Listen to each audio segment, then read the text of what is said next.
څنګه یې مایکه؟ ښه یم، ته څنګه یې؟ ښه یم. دا راته ووایه چې ته دا یو په څو خرڅوې؟ 30 لیرې. 30 لیرې؟ هو. ته یې راباندې وازمایه.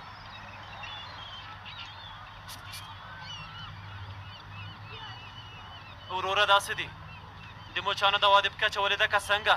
دا د انسانانو لپاره تر دې او که د مچانو دوا ده. داسې کارونه مه کوه وروره. ته په ښه بوی نه پوهېږې وروره. د بویولو حس یې خراب دی. زما د بویولو دا کتاب په څو دی؟ دا په لاس لیرو دی. ستا لپاره 15 لیرې هم کېږي. دا سړی تل زاړه کتابونه بازار ته راوړي. که هغه نه اخلي کېږده.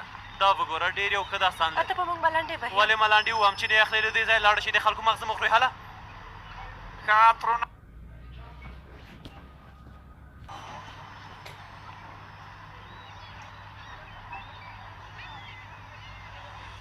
زما امانتي تیاره ده.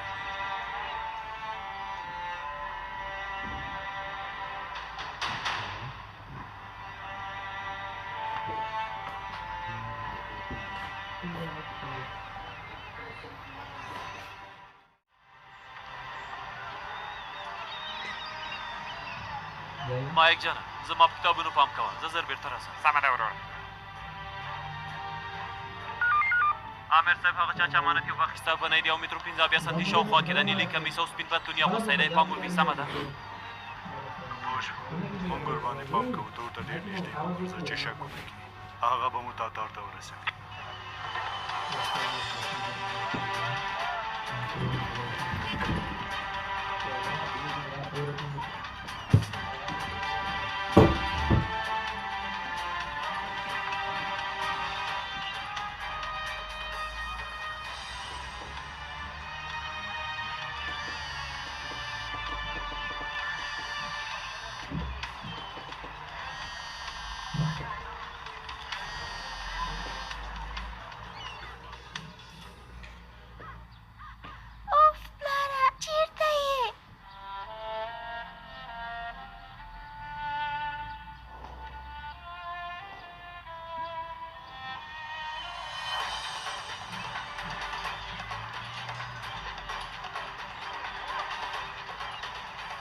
کوې وروره؟ وبخې وروره، بخښنه غواړم.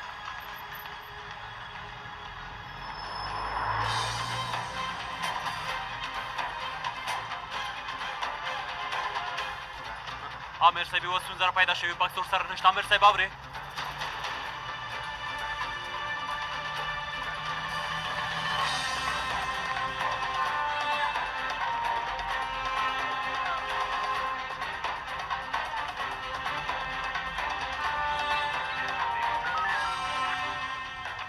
ملګرو تیار اوسئ. باید ځانونه چمتو کړئ. هله ښکته شئ، ښکته شئ.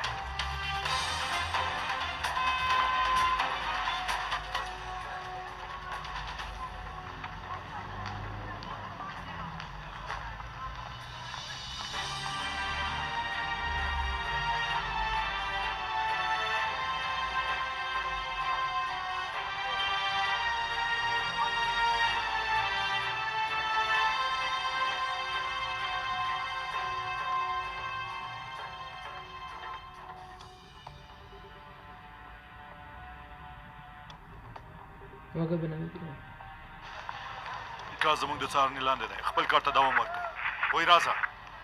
نه پوهېږم چې دا احمق چېرته دی.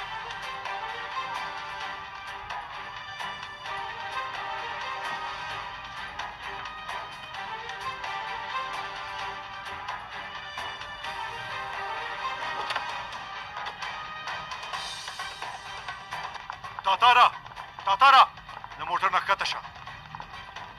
ښکته شه.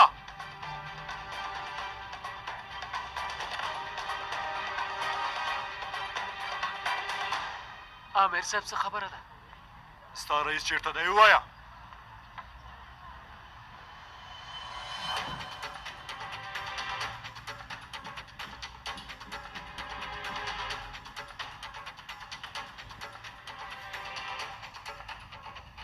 عامر صاحب زما خبره خرابه شوې ده. ته چېرته یې ها؟ تاتار بیا موږ ته دوکه راکړه. تر اوسه لا کار نه دی خلاص شوی. زه ورپسې یم. بکس یې بدل کړی دی. زه ستاسو مرستې ته اړتیا لرم. زر کوئ عامر صاحب. تر څو چې زه نه یم راغلی مداخله ونه کړې. سمه ده.